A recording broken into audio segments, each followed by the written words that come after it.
excited to welcome you to Celebrations Around the World Winter Solstice.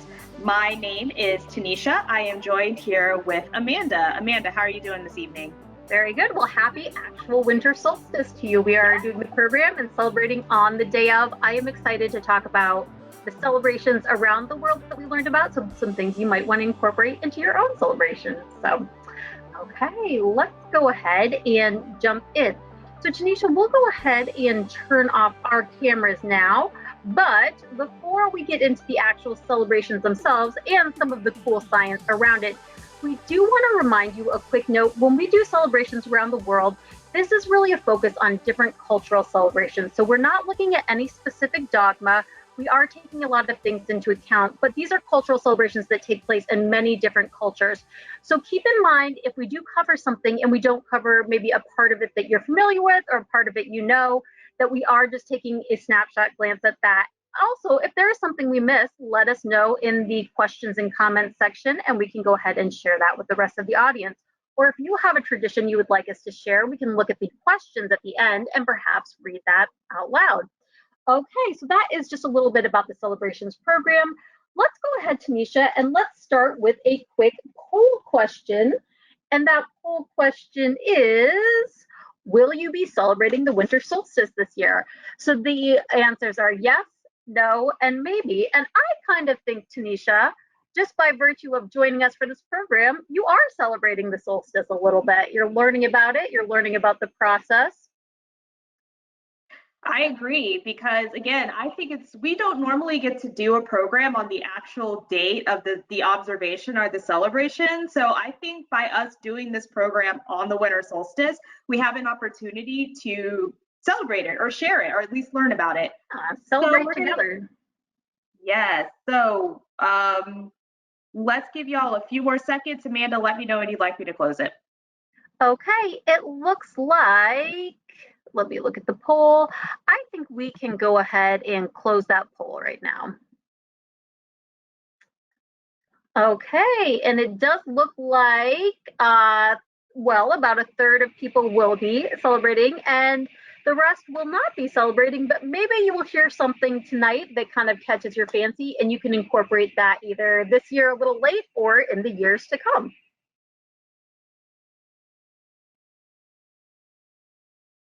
All right, can you see the PowerPoint?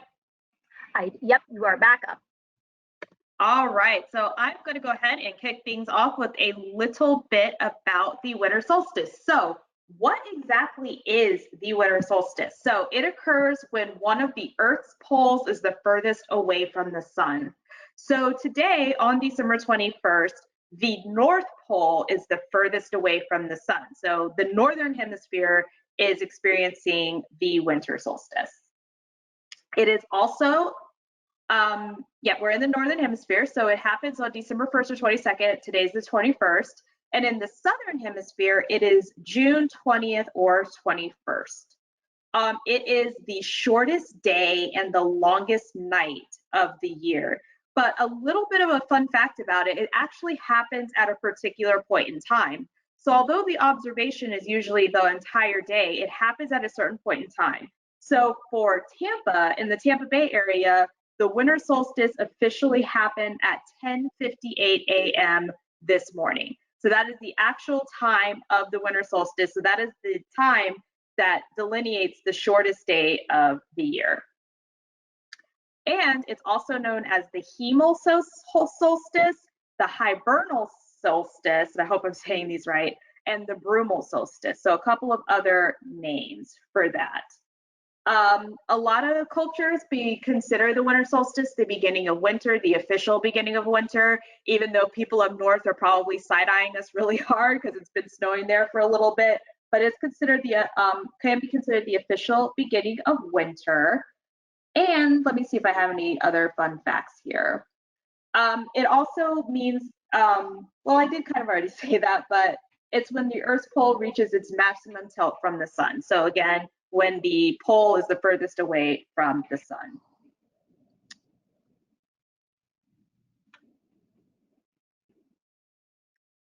I like that we're getting a little science in this one, Tanisha. It's science and culture, which is a nice blend of the two. And of course, one fact to add to that is the closer or further you are from the equator, that's the difference in, how much sunlight you gain or lose, or how long your night is. So if you're closer to the equator, it's not going to be much of a difference. If you're farther away, as you get farther towards that pole, it is going to be a longer nighttime or less sunlight. Let's start with a very exciting winter solstice celebration, which is the Dongzhi Festival.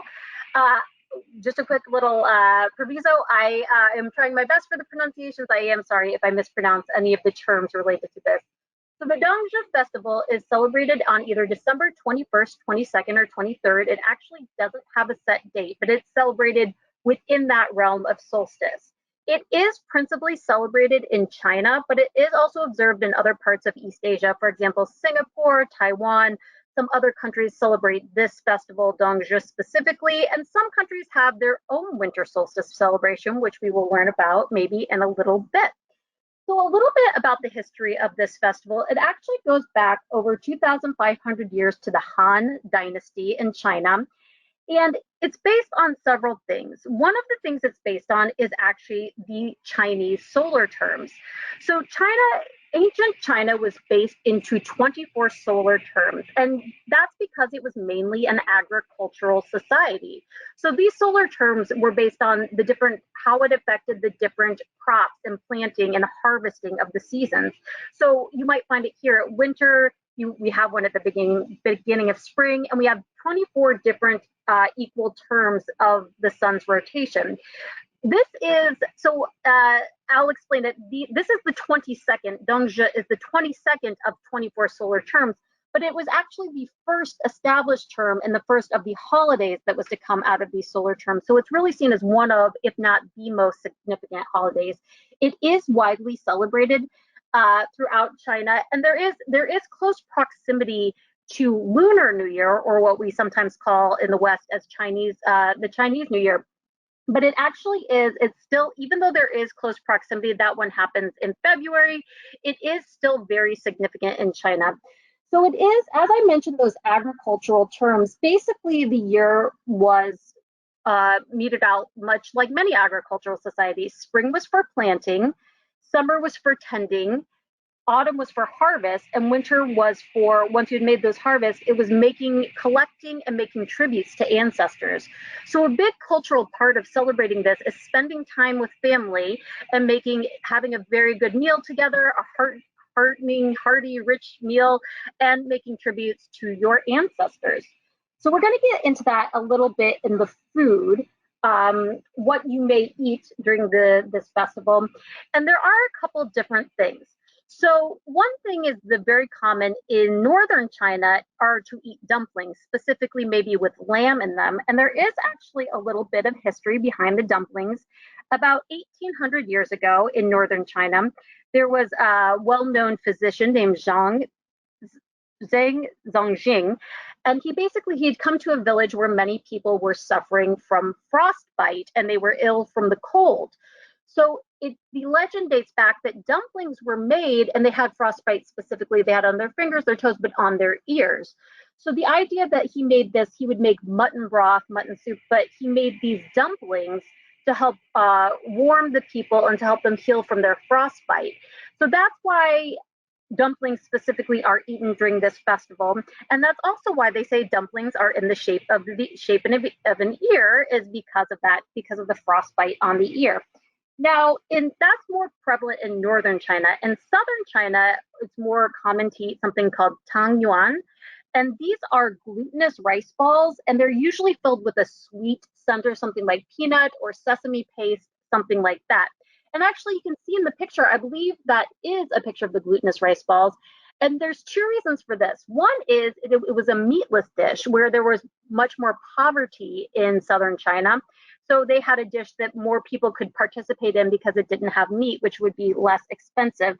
But the other reason is the symbol of the circular ball served in the circular bowl is a symbol of family unity. So that is the reason that those were eaten in the southern part of China during this celebration. It's also based, Dongzhi, is also based a little bit on it's also based on the philosophy of yin and yang. And you'll actually see this across many cultures of the solstice. And the idea is the day of the solstice is when yin is in its highest peak because it's the shortest day of the year. And what they're celebrating is every day after that is going to be a little bit longer and a little bit closer to spring. So they're celebrating the coming of yang. So it is the start of the winter season, but it's celebrating the yang overcoming the yin and those days growing longer and growing towards spring. Now, I will say that let me just make sure, part of that tradition as the days growing longer and we're going to spring is called Shijiu, Shijiu. And that's basically the idea of counting into nine. And it is the idea that there's 9 cycles of 9 days between winter solstice and spring festival. So those 9 days, each of those 9 cycle days, it means we're getting closer and closer. So the first 9 days, it might mean there's snow on the ground. The second 9 days, it might mean the ice melts. The third 9 days, and so on and so forth as you get towards spring and you get towards the spring planting season. And then the last thing I do want to share about this festival, Tanisha, is that the actual translation of Dong Zhe is, if you break it up into 2 words, Dong actually means winter and Zhe means arrival. So the actual name of the festival, which we would consider winter solstice, is, as you were saying, the arrival of winter. So that is a little bit about this festival and how it is celebrated throughout China. Well, Amanda, I also think it's really interesting that a lot of the festivals that we are covering, and 2 we're covering more in depth, and then we're going to talk about a few more, are really focused in on the ushering in of more light, or the ushering in of longer days. So it's kind of like meant to bring comfort to people. Like these festivals are meant to bring comfort to people in like, and I don't want to say darker as in like dreary darker, but in like literal darker times. Like the days are shorter, but it's kind of like, have hope. The days are going to get longer. Like things are, it's going to get brighter. So I thought it's really interesting that the Dongzhe Festival does that. And speaking of ushering in light, let's go ahead and talk about another winter solstice celebration, St. Lucia Day.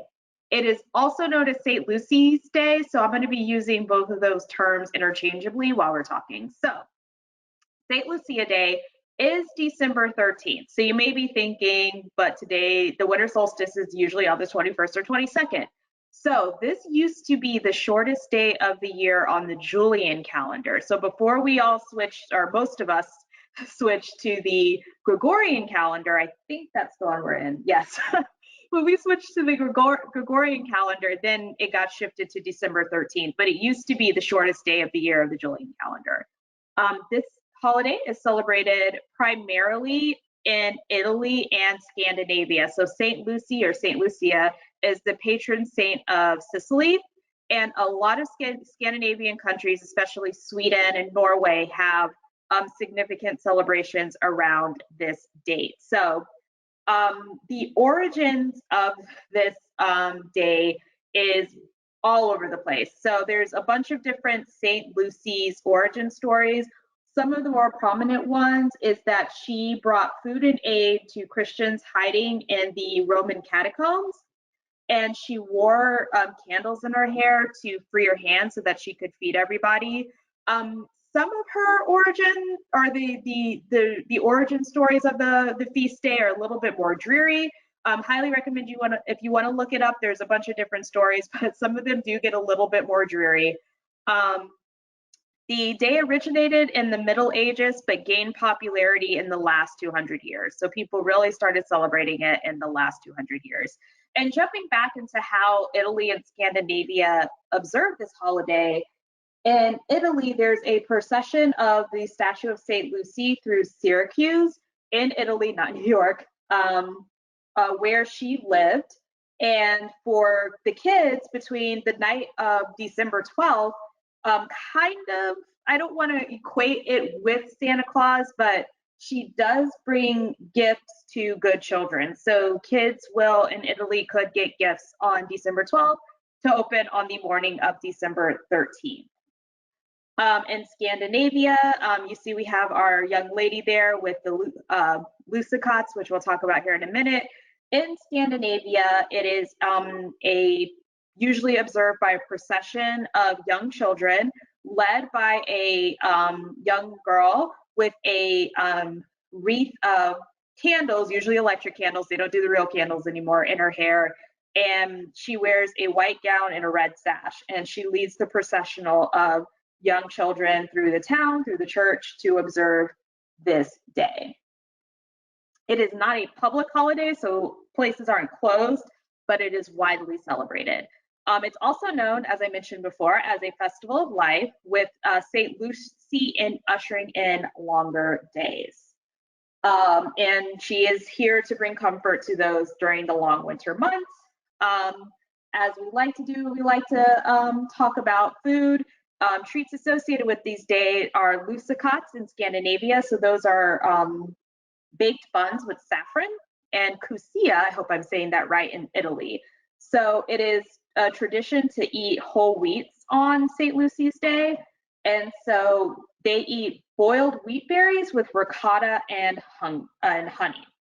So those are some ways that St. Lucy's Day are observed. And Amanda, I know we had a long discussion about this where both of us were introduced to St. Lucy's Day through the popular American Girl series that was really popular when we were kids back in the 90s, where one of the main characters of the American Girl series, Kirsten, was St. Lucia, or St. Lucy for her family. Yes, we did have this discussion. The book is it is Kirsten Surprise, part of the American Girl series, and that was, that's a great book. We'll do an extra book shout out to check that out, because that piqued our interest and it stayed with us to this day, where we said, hey, I know a little bit about that celebration from a really great children's book. So definitely, that is where I first learned about it. And I remember everything, like you said, with the candles and the candles and the hair and the ushering in, bringing in the light.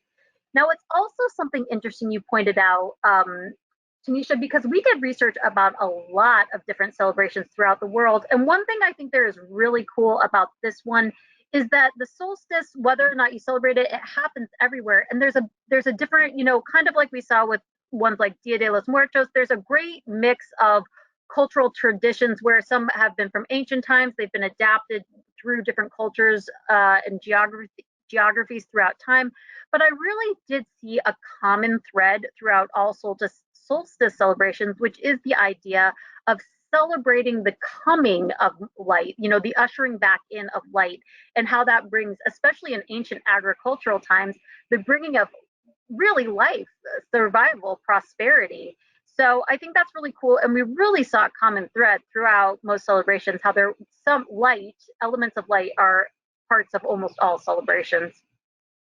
Yeah, you're absolutely right. And speaking of that, we are going to do kind of like a quick run, because one thing that Amanda and I noticed when we were researching for this program is there are a lot of winter solstice customs, traditions, celebrations. So we just wanted to do like a little look at some of the other ones that do exist, because there are a lot. And I know that we are really skimming the surface with some of these. So we're just going to do a quick run through of some of them. So I'll go ahead and kick things off with Saturnalia. So Saturnalia is probably one of the most well-known winter solstice celebrations that exists.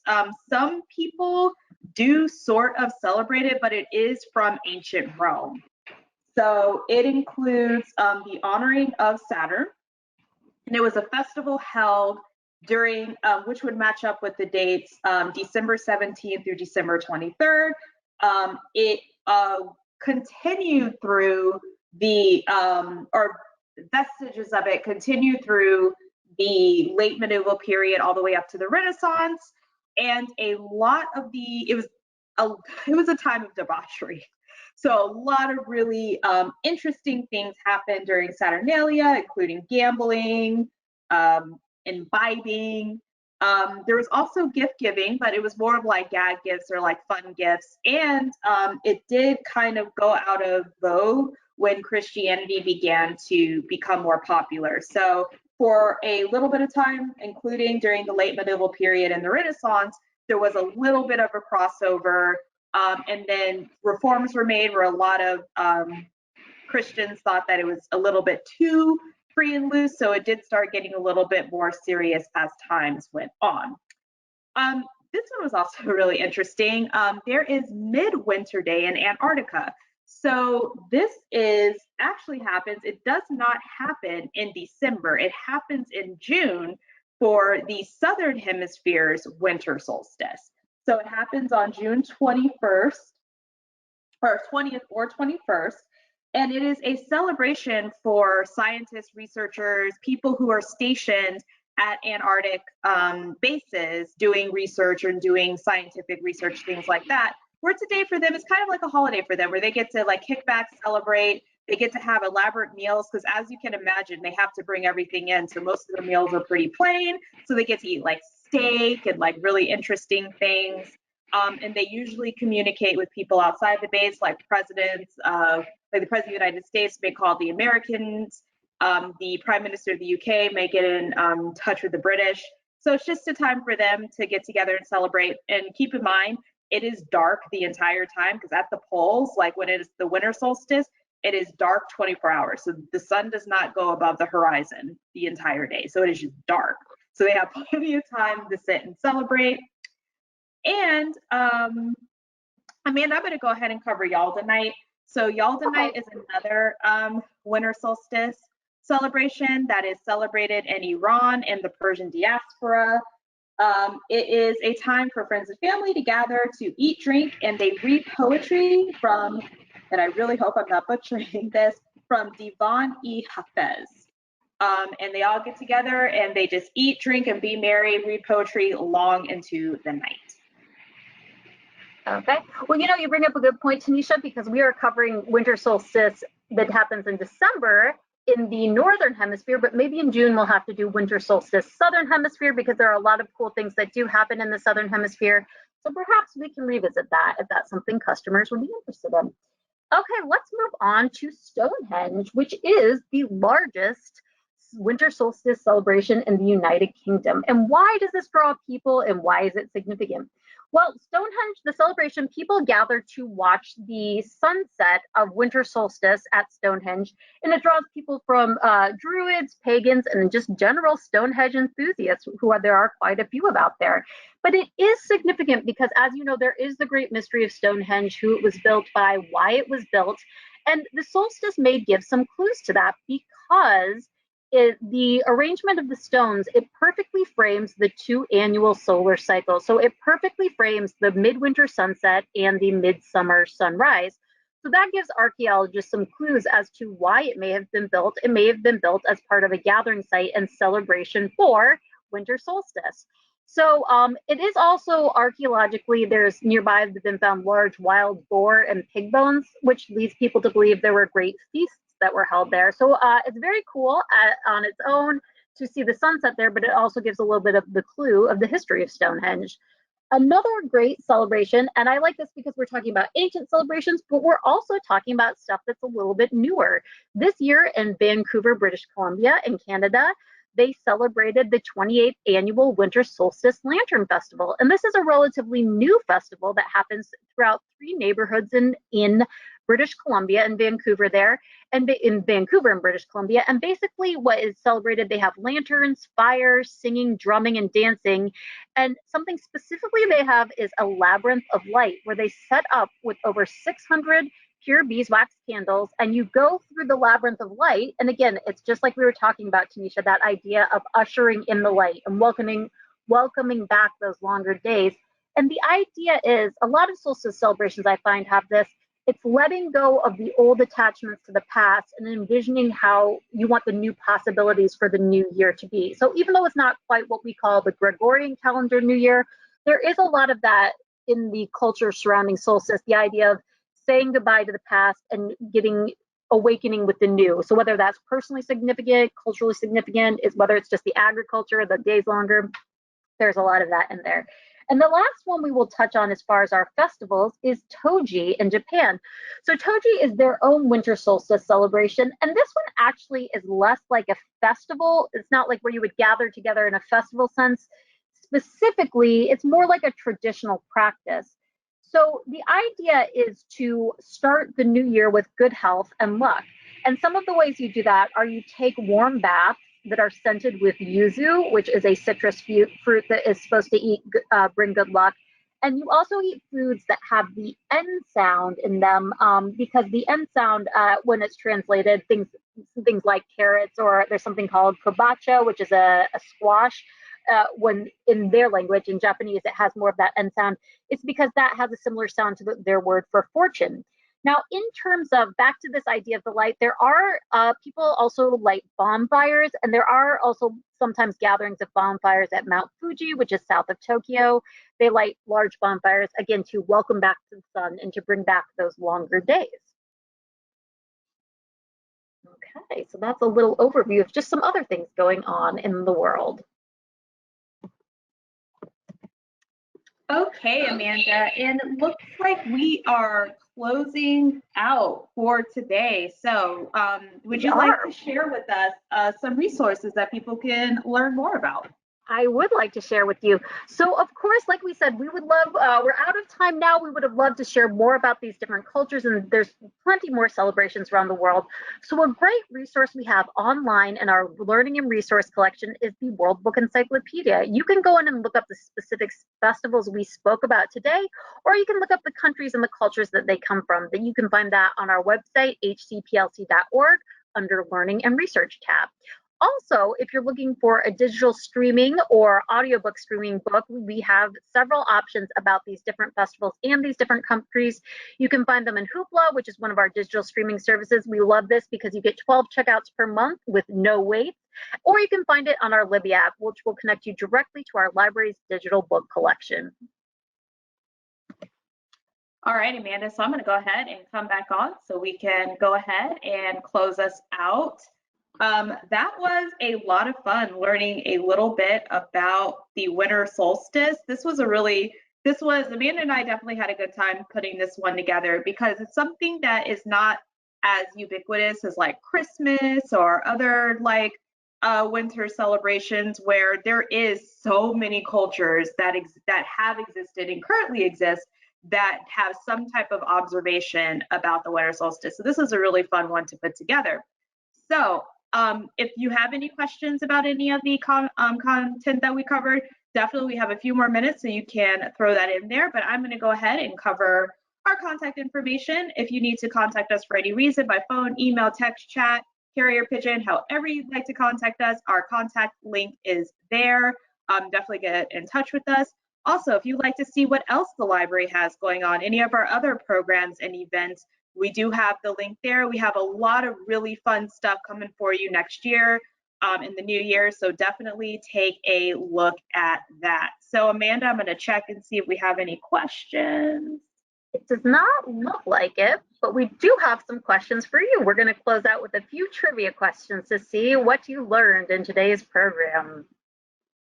All right, so let's launch the first one.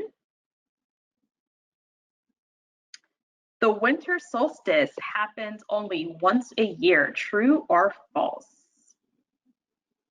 See how everybody does.